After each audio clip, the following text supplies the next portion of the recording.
सनाया, जो अपने व्यापार के सिलसिले में एक डॉक्टर के घर जाती है, अनजाने में एक ऐसे जाल में फंस जाती है जहां मेहमानों को स्वागत के लिए नहीं बल्कि रात का भोजन बनाने के लिए बुलाया जाता है। कहानी की शुरुआत में हम सान्या को देखते हैं। एक अनजान लड़के के घर पर पहुंचती है। वो घर काफी बड़ा और सुनसान जगह पे बना होता है। सान्या उस घर के दरवाजे पर खड़ी होती है और लड़के की घर की बेल घंटी बजाती है। कुछ ही क्षणों के बाद ही एक लड़का दरवाजे को खोलता है।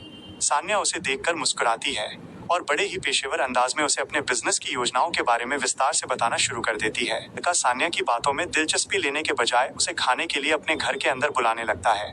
सान्या उस लड़के की बातों में आ जाती है, इसीलिए वो लड़की घर के अंदर चली जाती है। अचानक उस लड़के की माँ और उसकी बहन भी वहां पर आ जाती हैं। वे दोनों सान्या के पास बैठ जाती हैं और उससे बहुत ही मीठी मीठी बातें करने लगती हैं। वे सान्या की तारीफ करती हैं और उसे बहुत अपनापन दिखाती हैं। सान्या को उनकी इन मीठी बातों के पीछे छिपे भयानक इरादों का बिल्कुल भी अंदाजा नहीं होता कि आज उसके साथ क्या होने वाला है। तभी उस लड़के की बहन धीरे से उठती है और किचन रसोई में चली जाती है।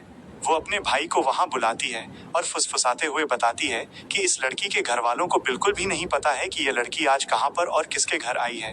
ये जानकारी मिलते ही उसकी माँ के मन में और भी ज्यादा लालच आ जाता है।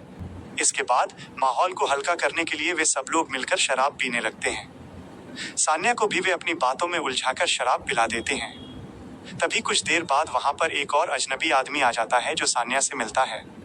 फिर उसके बाद डाइनिंग टेबल पर सभी लोग मिलकर खाना खाने लगते हैं। सान्या को वहां परोसा गया गोश्त मीट बहुत ही ज्यादा पसंद आता है और वो उसकी स्वाद की तारीफ करती है। लेकिन सान्या को इस खौफनाक चीज के बारे में बिल्कुल भी जानकारी नहीं होती कि वो जो खा रही है वो किसी जानवर का नहीं बल्कि एक इंसान का गोश्त है। सान्या अभी खाना खा ही रही होती है कि अचानक उसे तेज चक्कर आने लगता है। उसका सिर घूमने लगता है और वो वहीं फर्श पर बेहोश हो जाती है। जैसे ही सान्या बेहोश होती है, वे लोग उसे घसीटते हुए पकड़कर एक विशेष बेसमेंट में उसे काटने के लिए लेकर चले जाते हैं। वहां पहले से ही बाकी और भी लोगों को बेबसी की हालत में कैद करके रखा गया होता है। वहीं दूसरी तरफ रात के घने अंधेरे में एक दूसरी लड़की सुनसान सड़क से जा रही होती है। तभी अचानक एक आदमी झाड़ियों से निकलता है और उसे पीछे से जाकर दबोच लेता है। हाथापाई के दौरान उस लड़की का कुछ सामान, गहने या पर्स वहीं पर गिर जाता है। दरअसल वो आदमी उस लड़की के साथ जबरदस्ती करना चाहता था और उससे प्यार, शारीरिक संबंध करना चाहता था। जब वो लड़की उस आदमी की गंदी नीयत को समझ जाती है तो वो चीखने चिल्लाने के बजाय एक खतरनाक चाल चलती है। वो खुद ही उससे चिपकने लगती है और उसके साथ मजे करने का नाटक करने लगती है। जैसे ही उस लड़की को सही मौका मिलता है, वो पलक झपकते ही एक धारदार कैंची निकालती है और उस लड़के का प्राइवेट पार्ट, निजी अंग काट देती है। इसके तुरंत बाद वो लड़की उस आदमी का गला काट देती है और उसके शरीर के अंगों को कच्चा ही नोच नोच कर खाने लगती है। कुछ ही देर बाद वहां पुलिस की गाड़ी आती है और पुलिस वाले छानबीन करने लगते हैं।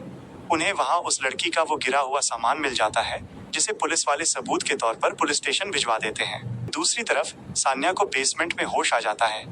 जैसे ही उसकी आंखें खुलती हैं वो खुद को जंजीरों में बंधा पाती है। वो डर के मारे फूट फूट कर रोने लगती है और अपने आप को छुड़ाने की पागलों की तरह कोशिश करती है। तभी वहीं अंधेरे कोने में बैठी एक और औरत सान्या को टोकती है और कहती है, तुम चाहे जितना भी रो लो, यहाँ तुम्हारी आवाज सुनने वाला कोई भी नहीं है। तभी वहां कैद लोगों में से एक लड़का अपनी भारी आवाज में कहता है, हम सब बहुत बुरी तरीके से यहाँ फंस चुके हैं। उनकी आपस में बातचीत होने लगती है।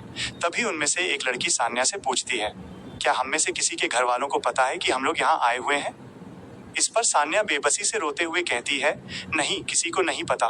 तब वो लड़की कहती है कि इसीलिए हमें कोई भी ढूंढने नहीं आ रहा है क्योंकि दुनिया में किसी को खबर ही नहीं है कि हम आखिरी बार कहाँ गए थे।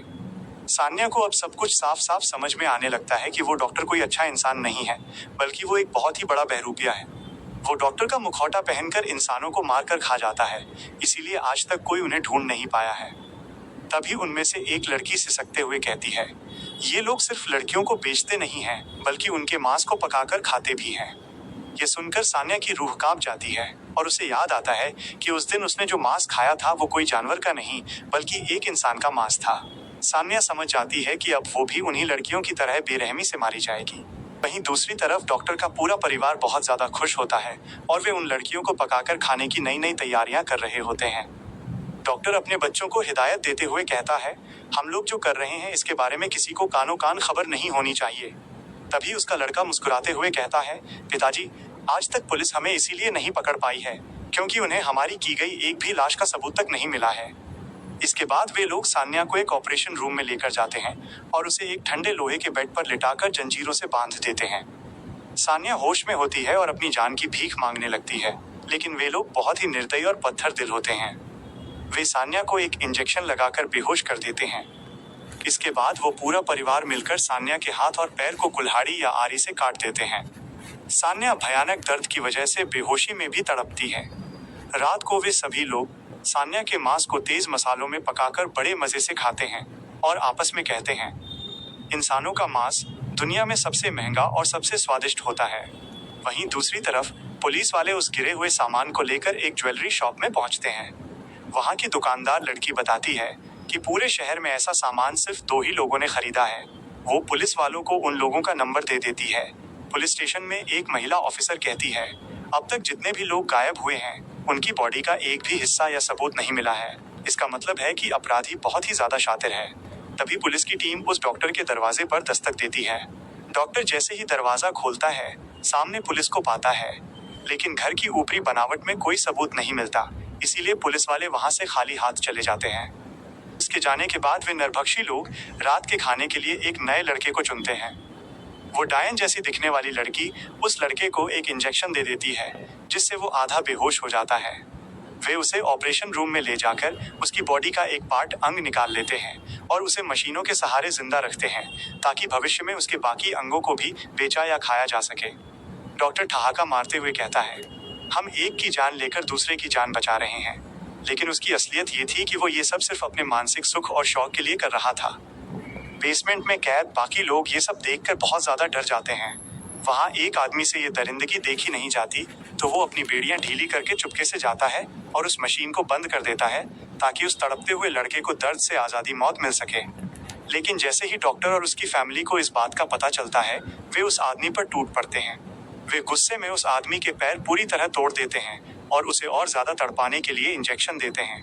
वे एक ड्रिल मशीन उठाते हैं और उसके मुंह में छेद करने लगते हैं। वो आदमी इस असहनीय दर्द को झेल नहीं पाता और पास पड़े एक चाकू से खुद को मारकर आत्महत्या कर लेता है। इसके बाद एक नर्स आती है और उस मरे हुए आदमी की आंखों को निकालकर सबके सामने खाने लगती है, जिसे देखकर सान्या को घिन आती है और वो उल्टियां करने लगती है। डॉक्टर फिर श्री नाम के किसी आदमी को फोन करता है और उसे अंगों के बारे में बताने लगता है, ताकि उनका सौदा कर सके। डॉक्टर की बीवी कहती है कि आज की रात के लिए सान्या और उसका साथी लड़का दोनों ही परफेक्ट हैं। वे लोग आपस में बहस करने लगते हैं कि उन दोनों में से किसका मांस ज्यादा लजीज और स्वादिष्ट होगा। तभी अचानक उनके दरवाजे पर कोई दस्तक देता है। वो आदमी दरअसल एक बिजनेसमैन होता है जो जानवरों का व्यापार करता था। बीवी उसे अपनी अदाओं और मीठी बातों में फंसाकर घर के अंदर बुला लेती है और उसे भी वही इंसानी मांस खिला देती है। वो आदमी भी उन्हीं की तरह जाल में फंस चुका था। दूसरी तरफ पुलिस स्टेशन में एक लेडी ऑफिसर एक औरत पर शक करती है और उसे जेल में बंद कर देती है, क्योंकि उन्हें अब तक कोई सबूत नहीं मिला था। डॉक्टर की बीवी अब डॉक्टर से घर बदलने के लिए कहती है, क्योंकि उन्हें उस मोहल्ले में रहते हुए 8 साल हो चुके थे और पकड़े जाने का डर था। डॉक्टर मान जाता है और कहता है कि घर छोड़ने से पहले हमें सारे बॉडी पार्ट्स को ठिकाने लगाना होगा। उसी रात घर में एक चोर चोरी करने की नीयत से घुसता है। वो रसोई में जाकर फ्रिज खोलता है और मांस निकालकर खाने लगता है, लेकिन उसे स्वाद इतना अजीब और बुरा लगता है कि वो उसे तुरंत थूक देता है। चोर घर की तलाशी लेते हुए बेसमेंट तक पहुंच जाता है, जहां वो उन लोगों को अधकटी और बंधी हुई हालत में देखकर दंग रह जाता है। सान्या उसे देखकर मदद की गुहार लगाती है। चोर उसे बचाने का वादा करता है, लेकिन तभी डॉक्टर की बेटी वहां बेहोशी का इंजेक्शन लेकर आ जाती है। चोर किसी तरह अपनी जान बचाकर वहां से भाग निकलता है। पड़ोस की एक औरत उसे भागते देख लेती है और पुलिस को कॉल कर देती है, लेकिन पुलिस उसे चोर समझकर बात को गंभीरता से नहीं लेती। अंत में डॉक्टर अपने परिवार से कहता है कि आज रात बहुत खास भोजन होगा, क्योंकि उनका सौतेला भाई आने वाला है। डॉक्टर की बीवी मांस पकाने की तैयारी करती है और उसका बेटा एक नए अंग को काटने बेसमेंट चला जाता है। तभी दरवाजे पर एक पुलिस वाला आता है और तब ये खौफनाक सच सामने आता है कि वो पुलिस वाला भी असल में उन्हीं नरभक्षियों के साथ मिला हुआ था।